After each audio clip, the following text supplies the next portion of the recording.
DonWellBread.com today. Yes, what do we have for him today? Emotional intelligence. Whoa.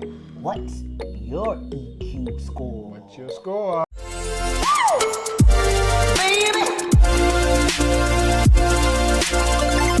First of all, let's talk about what emotional intelligence is. Okay. Okay. Let's hear it. It is the capacity to be aware of, Okay. control, and express your emotions, Okay. as well as the ability to handle others' emotions Okay. both fairly and empathetically. Okay. Okay, I right. got you. So a person with high emotional intelligence, first and foremost, is very self-aware. Okay? You're very aware of how you feel. Okay. You are very aware of how to express those feelings in a way that is constructive for you and the other person.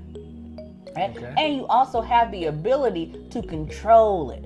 So, when you're feeling mad or angry, you don't, okay? You can calm yourself down, Yes.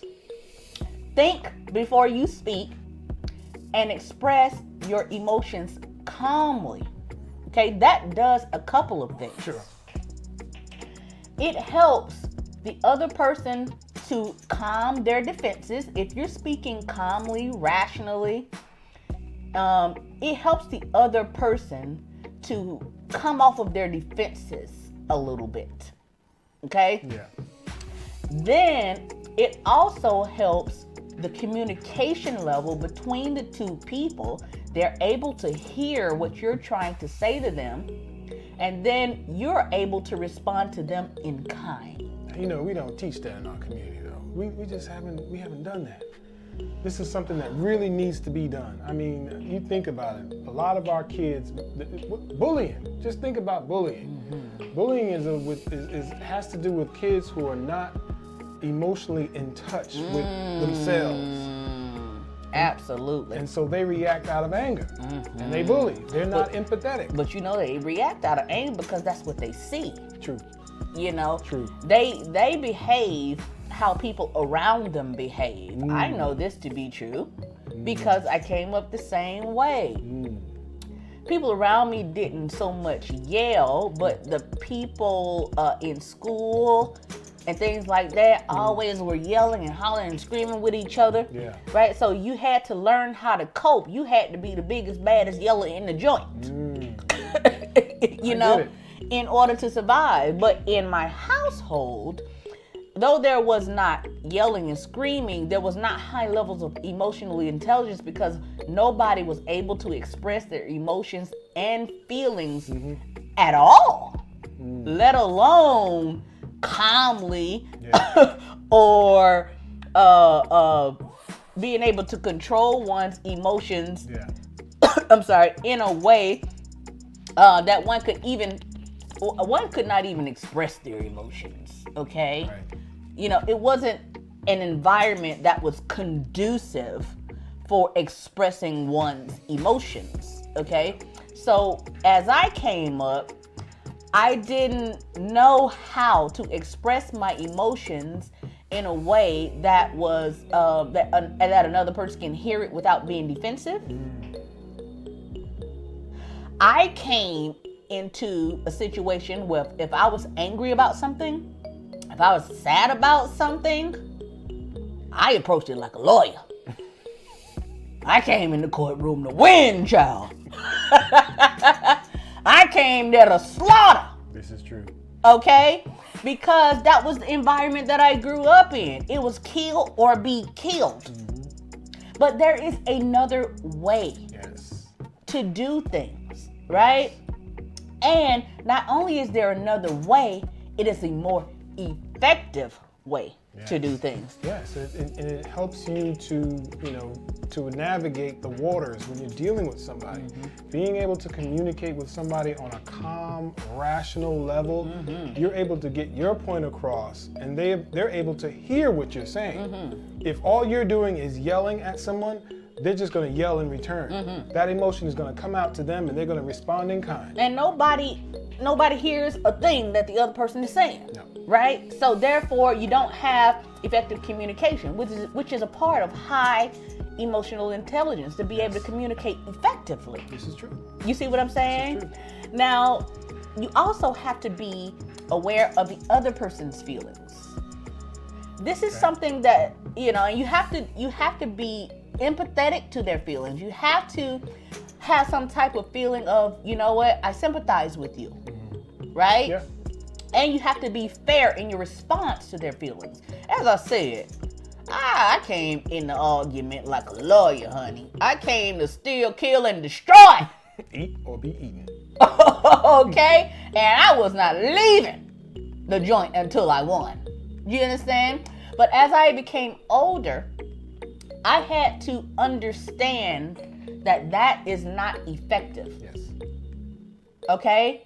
You yelling and screaming, all it's gonna do is make somebody shut down or yell back in defense, and nothing gets heard. So it's not effective. No, it's not. And it's not a way to, get your point across. It's not. You have to be in tune to the other person's feelings. You have to think before you speak. And that's just one of the hardest things to do when you're emotionally charged up, is to dial yourself back. I had to learn that too. You have to dial yourself back and just take a breather, take a beat, and then say what's on your mind. Absolutely, man. Like, also a part of being having high emotional intelligence is being an intuitive person, a person that can kind of feel the feelings of other people before they say anything, right? But with that, what you don't want to do is make the assumptions about how people feel, right? Because at the end of the day, you really don't know. You're like, you might be like, I know you can't stand me. I know you don't know that. You don't know that. You have no idea. You're assuming, and you know what they say about assumptions. Make an ass out of you. Hey, you can't say that. I'm sorry. What? And me, by the way, to finish that off. But you have to not assume how people feel in a situation. Right. You have to ask how they feel in a situation, right? And you can't be prepared to throw blows. What you have to do is hear them. Being a good listener as well is a part of having high emotional IQ. Yes. You have to be able to listen to the person, what they're saying. You have to be able to empathize with them, feel like, you know what? I understand what you're saying, right? Even if you don't agree with what they're saying. True. You have to be able to understand what they're saying, and you have to be able to move fairly within the confines of that conversation. Yes. You see what I'm saying? Give them room to say what they want to say. It may hurt. It's gonna sting. Maybe, maybe not. True. But you got to give it a chance. Give it a chance. You have to give it a chance. Yes. Part of the benefits, right, of being an emotionally intelligent person, it can motivate you. It can give you great communication skills. Yes. Let's just say even you're in a relationship, right? Or within your family. You have to be able to not only tell your side of how things should go or how you feel about things, but you also can be able to listen to them, hear what they're saying, and you guys work out a fantastic compromise. Yes. Okay?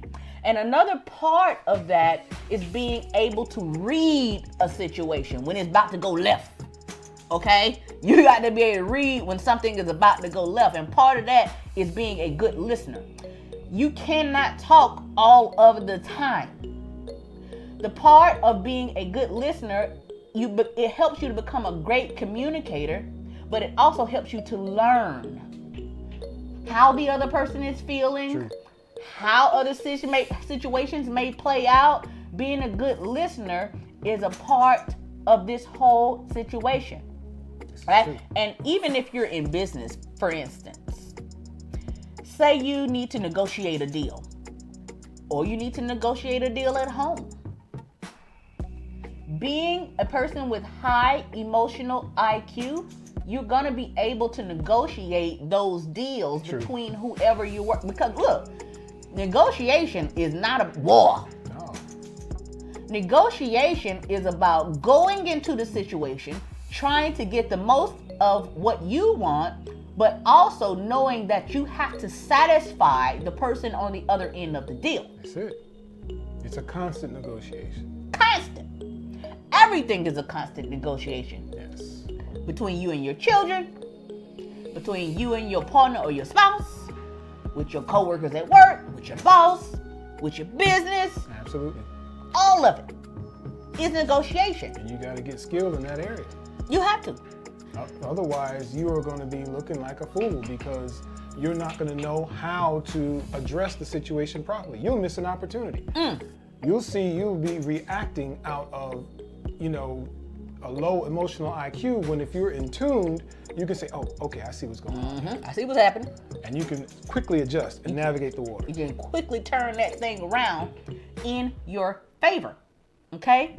But emotional IQ is not about only things being in your favor, but it's also making sure that the other person on the other side of it Yes. is satisfied with the whole situation as well. It has to work both ways. Gotta work both ways, right? So emotional intelligence is something that you need to develop in your life.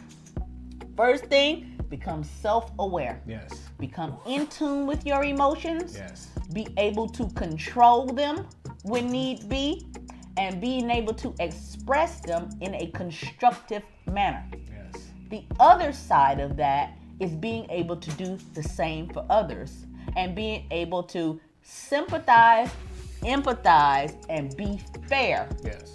in your dealings with another person. Think before you speak. Check your ego. Just take a beat. Listen to what they're saying. Process the information, and then come out with your response then. Absolutely. Yes, guys, and I think this is, oh my gosh, I love this, man. This I is know, one of those it's times so where we quick. just have to end it My here, God, guys. I could talk for 2 hours. Oh my gosh. Yeah, she can. I could. But guys, we are going to leave it right here.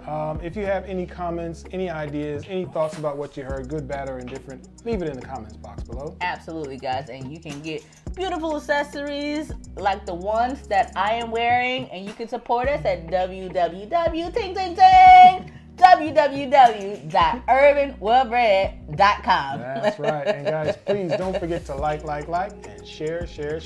Please, please, please. We got a good show coming up for you next week. You won't want to miss it. But until next time, peace.